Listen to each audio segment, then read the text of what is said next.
चुरा के पहन रहा है तो हमें क्या मुतासिर करेगा? हमारे नबी ने खुद कमा कर 27 ऊँटों का एक जुब्बा पहन करके बताया जिसका हम कलेमा पढ़ते। तुम्हारे मेरे रसूल ने, सच्चे रसूल ने फरमाया जिस दिन कोई साया नहीं होगा, क़यामत के दिन कोई साया नहीं होगा, एक साया होगा, अल्लाह के अर्श का साया होगा। अल्लाह के अर्श का साया, मंडप के साए में, शामियाने के साए में इंसान अपनी कोशिशों से पहुंचेगा, लेकिन अर्श के साए में कमोबेश 70 लोग होंगे। हदीस की कुल तादाद मिलाई जाती है तो 70 की तादाद बनती है। 70 खुशनसीब है जिनको अल्लाह क़यामत के दिन अर्श का साया अता फरमाएगा, अर्श का साया। और फिर याद रखना, अल्लाह अकबर, यानी क़यामत का साया किसी की उम्र की वजह से नहीं मिलेगा, किसी के नस्ब की वजह से नहीं मिलेगा, किसी की खूबसूरती की वजह से नहीं मिलेगा, किसी की डिग्री की वजह से नहीं मिलेगा। अल्लाह के अर्श का साया ईमान के बाद अमल की वजह से मिलेगा। 70 अमाल है, 70 अमाल, उनमें से कुछ अमाल कर लो, अल्लाह तुम्हें अर्श का साया अता करेगा। आज जितने वक्त में गुंजाइश है, जितना वक्त मेरे पास है, उतने वक्त में मैं मुख्तसर वक्त में जल्दी जल्दी वो अमल पढ़ता हूँ जिसके करने वाले को अर्श का साया मिलेगा। बहनों की भी तवज्जो चाहता हूँ। और याद रखना, क़यामत का दिन 50,000 साल के बराबर होगा, लेकिन जिसको अर्श का साया मिल जाएगा उसके लिए पूरा क़यामत का दिन सिर्फ ज़ुहर की 4 रकअत के बराबर होगा। इतना मुख्तसर हो जाएगा। आज ये कुछ अमल कर लीजिए। पहला खुशनसीब जिसको क़यामत के दिन अल्लाह अर्श का साया अता फरमाएगा। नंबर 1, जिसको अल्लाह ने इक़्तिदार दिया और उसने अदल किया, इंसाफ किया। ऐसा इंसाफ करने वाला क़यामत में अर्श के साए में होगा। आदिल हुक्मरां, आदिल हुक्मरां का मतलब क्या है? ये नहीं कि सिर्फ बादशाह। इसकी शरह में मुहद्दिसीन ने लिखा है हर इंसान अपने घर का हुक्मरां है, मोहल्ले का बड़ा मोहल्ले का हुक्मरां है, गांव का चौधरी गांव का हुक्मरां है। यानी जिसको लोग अपना हकम और बड़ा मानते हैं, अगर उसने इंसाफ किया अल्लाह उसको अर्श का साया करेगा। अब मैं लंबी तो नहीं करता, यानी बाप पर फर्ज है औलाद में इंसाफ करे, बराबर बराबर इंसाफ करे। आजकल क्या हो रहा है, अल्लाह अकबर, कुछ बच्चों को बहुत लाड़ किया जाता है और कुछ बच्चों को नजरअंदाज किया जाता है। अल्लाह अकबर, बल्कि ये भी हो रहा है बेटों को लाड़ किया जाता है, बेटियों को नजरअंदाज किया जाता है। याद रखिए, बेटियों को कभी नजरअंदाज मत कीजिए। अल्लाह अल्लाह, आज आप कहते बेटियां भाग रही है, मैं आपसे कहना चाहता हूं बेटियों के भागने की बहुत सारी वजूहात में से एक वजह यह भी है, जैसे पेट की प्यास है, जैसे नफ्स की प्यास है, वैसे दिल की भी प्यास है।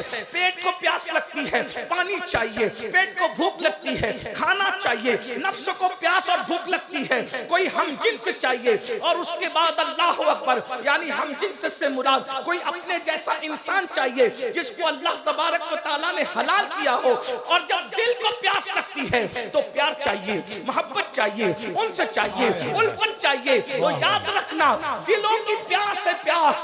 बेटियों को नजरअंदाज करने वालों, बेटियों को भागने पर इस जालिम माशरे ने मजबूर किया है। जिस समाज में न माँ बेटी को प्यार दे, न बाप बेटी को प्यार दे, न भाई बहन को प्यार दे, न शोहर बीवी को प्यार दे, तो जब दिल की प्यास लगती है तो वो प्यार तलाश करने के लिए बाहर झांकने लगती है। और बाहर जालिम लोग, बल्कि जालिम इंसान जो नफ्स के पुजारी है, जो फिस्क व फुजूर में डूबे हैं, जो गुनाहों के दलदल में डूबे हैं, वो मोबाइल का लालच देते हैं, घूमने फिरने का लालच देते हैं, जेवर का लालच देते हैं, दौलत का लालच देते हैं, आजादी का लालच देते हैं, और प्यार के झूठे दावे में फंस कर हमारी बच्चियों का सब कुछ लूट लेते हैं। और बच्चियां बहुत सादा दिल होती है।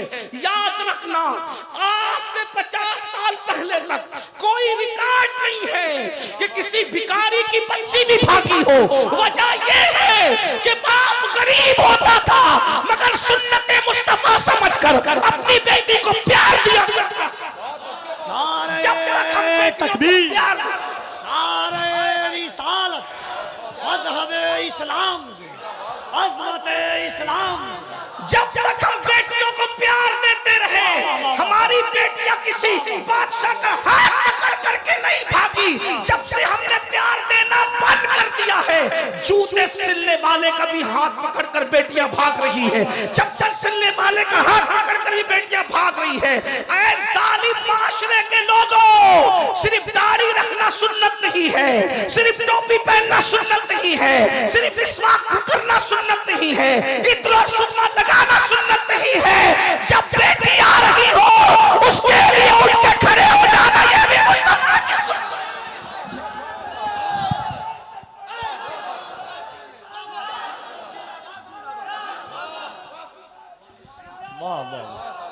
असमते सैयदा पर मेरे माँ बाप कुर्बान, लेकिन बेटी की आमद पर खड़े होना यह भी मुस्तफा जाने रहमत की सुन्नत है।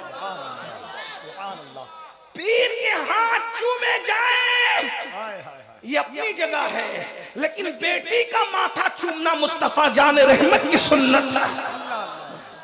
बेटियों को जलील करते हो। जिस समाज में बेटियां जलील की जाए वो समाज की बेटियां, बल्कि एक बात कहूं, एक जुमले में अर्ज करके आगे गुजरता हूं वरना मैं अपनी पूरी बात नहीं रख सकूंगा। जहां बेटी को बेटी का दर्जा दिया जाए वहां बेटियां कभी नहीं बिगड़ती, बस इतनी बात है। जहां बेटी को बेटी समझा जाए वहां बेटी कभी बाहर किसी से दिल नहीं लगाती। जहां बेटी को बोझ समझा जाए, जहां बेटी को शैतानत समझा जाए, जहां बेटी को नहूसत समझा जाए, जहां बेटी को जो है वो माज़अल्लाह अपने लिए वबाले जान समझा जाए, जहां बेटी को अजाब समझा जाए, फिर वहां बेटियां समझती है मेरा तो इस घर में कोई है ही नहीं। इधर भाई का मुंह सीधा नहीं, उधर बाप का मुंह सीधा नहीं, उधर माँ कहती है तू मरती क्यों नहीं, तू पैदा कैसे हो गई, तुझे रिश्ते नहीं आते, तुझे कोई पूछता नहीं। याद रखें, बेटियों की इज्जत करना जाने, बेटियों की कद्र करना जाने। मैं इस उन्वान पे आगे नहीं बढ़ता, एक हदीस पेश करता हूं और आगे बढ़ता हूं। अपनी बहनों से भी कहता हूं, बेटी से ज्यादा नफरत औरतें करती है।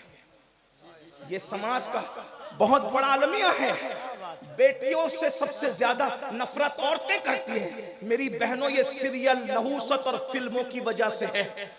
एक बात तुम्हें बताऊं, अगर तुम बेटियों को पैदा होने नहीं देना चाहती, अगर तुम्हारी माँ ने भी तुम्हारे लिए यही फैसला किया होता तो क्या तुम आज जिंदा होती?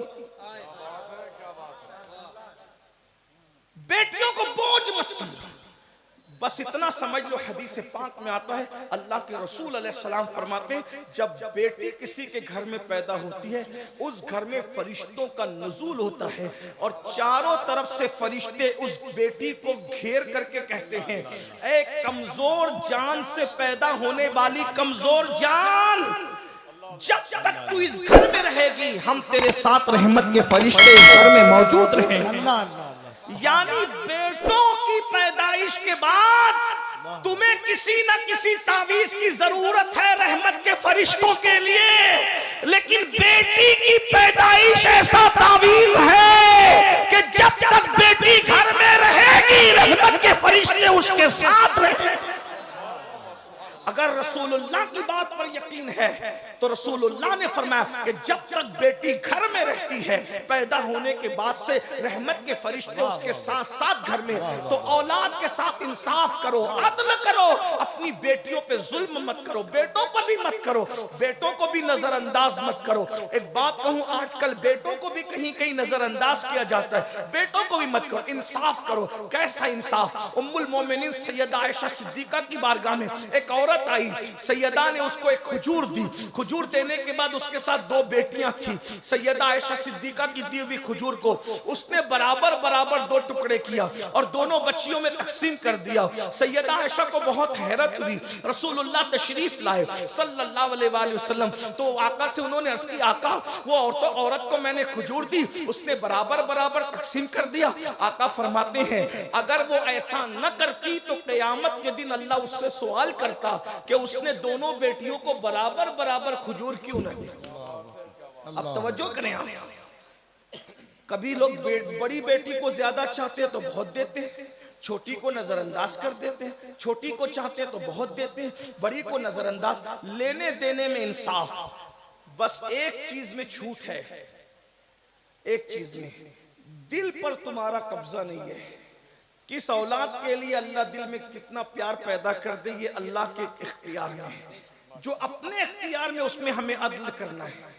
जैसा कमरा एक बेटे को वैसा दूसरे को भी, जैसा बेटे को वैसा बेटी को भी, जब तक वो घर में पलती रहे, जैसा खाना एक को वैसा खाना दूसरे को, जितनी मिठाई इसको उतनी मिठाई, अदल करो, अल्लाह अर्श का साया अता फरमाएगा। 50,000 साल का दिन तुम्हारे लिए सिर्फ 4 रकअत ज़ोहर के बराबर होगा। नंबर 2, हर एक चूंकि मेरे आका की हदीस है और मेरे इमाम उस हदीस के बारे में कहते हैं, या रसूल अल्लाह मैं निसार तेरे कलाम पर मिली यूं तो किसको ज़बान नहीं, वो सुखन है जिसमें सुखन न हो, वो बयां है जिसका बयां नहीं, फुसहा अरब के बड़े बड़े तेरे आगे यूं है दबे लचे, कोई जाने मुंह में ज़बान नहीं बल्कि जिस्म में जान नहीं। हुजूर की एक इबारतों को अगर हम तशरीह करते जाएं जिंदगी खत्म हो जाएगी, हुजूर की बात खत्म नहीं होगी। लेकिन आज आप सबको तय करके उठना है, हम औलाद के दरमियान इंसाफ करेंगे, हम इसी तरह भाइयों के दरमियान, अगर बड़े भाई हैं बड़े भाइयों को छोटे भाइयों के दरमियान इंसाफ करेंगे, बहनों के दरमियान इंसाफ करेंगे, अदल करो, इंसाफ करो। अल्लाह अकबर। बल्कि बहुत बातें जहन में आती है, लेकिन यहाँ पर दूसरा खुश नसीब जिसको क़यामत के दिन अर्श का साया मिलेगा, आका इरशाद फरमाते हैं, वो जवान जिसने अपनी जवानी को गुनाहों से बचा करके गुजार दिया, यानी जिसकी जवानी अल्लाह की इबादत में गुजरी हो, गुनाहों से बचा करके गुजरी हो, ऐसे जवान को अल्लाह क़यामत के दिन अर्श का साया अता करेगा। मेरे सामने जितने लोग बैठे हैं 90% नौजवान है, बड़ा सुनहरी मौका है, बड़ा खूबसूरत मौका है, बड़ा गोल्डन चांस है। बस इतना करना है, अपनी जवानी को गुनाह से बचाओ, गुनाह से बचा करके गुजारो। कभी कभी हम लोगों की तकरीर सुनकर जवान मायूस होते हैं, क्या हम माज़अल्लाह मुसलमान हैं तो हमें इंजॉय करने की इजाजत नहीं, हम इंजॉय नहीं कर सकते? याद रखना, वो दकियानुसी ख्याल रखता है जो तुम्हें इंजॉय से मना करता है, वो दकियानुसी ख्याल रखता है जो तुम्हें कमाने से जमाने से मना करता है। हमारा मजहब, पूरी दुनिया में एक ही मजहब है जिसे मजहब इस्लाम कहते हैं। जितने इंजॉय की इजाजत इस्लाम देता है कोई मजहब नहीं देता, जितना दौलत कमाने और जमाने की इजाजत इस्लाम देता है कोई मजहब नहीं देता। अभी आपने हज़रत शम्स मिल्लत से ज़कात के मामलात समाअत फरमाए, भाई ज़कात कौन देगा? जो मालदार होगा वही तो देगा, भिखारी थोड़ी ज़कात देगा। और आपको बताऊं, इस्लाम में ज्यादा तादाद गरीबों की नहीं है, इस्लाम में ज्यादा तादाद शुरू दिन से मालदार की है।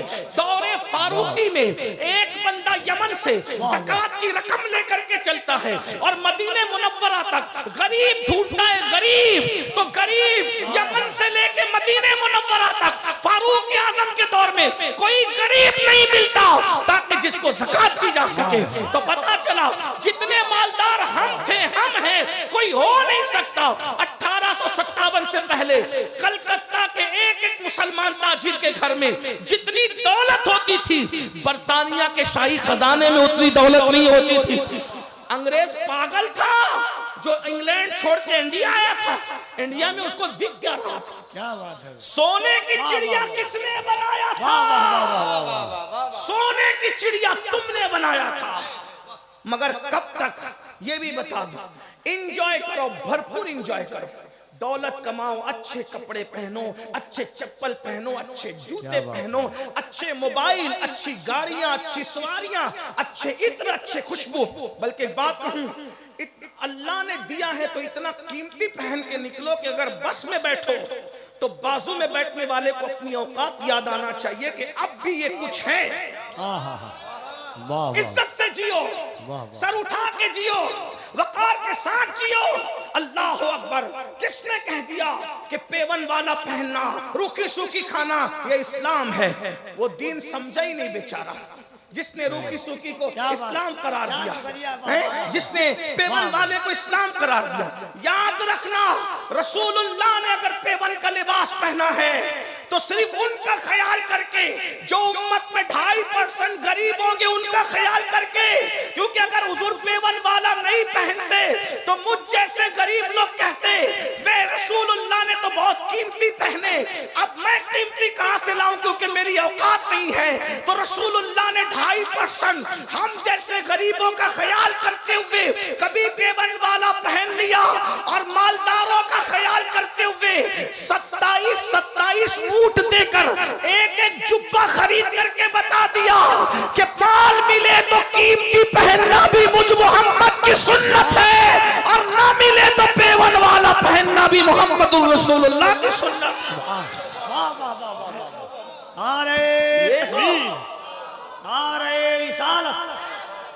बुरा हो तबलीग के जाहिल मुबल्लिगों का, जिसने तुम्हें ये बताया कि रूखी सूखी और पेवन इस्लाम है। आप मुझे बताएं, 27 ऊंट देकर रसूलुल्लाह ने एक जुब्बा खरीदा। अगर एक ऊंट की कीमत आज के हिसाब से 1 लाख भी पकड़ ले तो कितने हो जाते हैं? 27 लाख का एक जुब्बा मेरे नबी ने पहना। इसीलिए तो हमारी आंखें चौंधियाती नहीं है। एक शख्स ने कहा वो फुला मुल्क का वजीर आजम रोजाना नया पहन रहा है। मैंने कहा किसी और को धौंस दे, बैतुल माल का चुरा के पहन रहा है तो हमें क्या मुतासिर करेगा? हमारे नबी ने खुद कमा कर 27 ऊंटों का एक जुब्बा पहन